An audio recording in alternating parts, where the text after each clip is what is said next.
Assalamu alaikum dear students, hopefully you all will be fine. So let's start the second lecture of Urdu. Open your Urdu books page number 92. बेटा यहाँ पे हमारा chapter है गुड़िया। सबसे पहले तो मैं आपको इसकी रीडिंग करके बताऊँगी।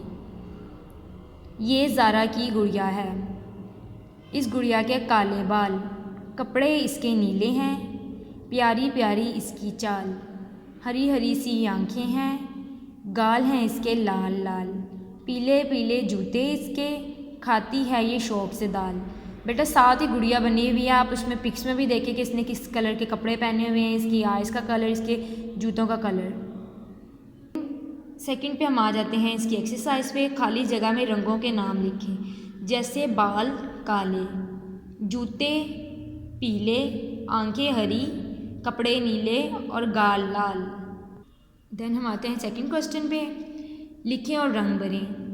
दुरुस्त जवाब के गिर्द के दायरे में रंग भरें और खाली जगह में लिखें। गुड़िया के कपड़े कैसे कपड़े हैं? नीले।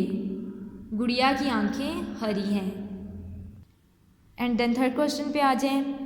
सवालों के जवाब लिखें। ये गुड़िया किसकी है?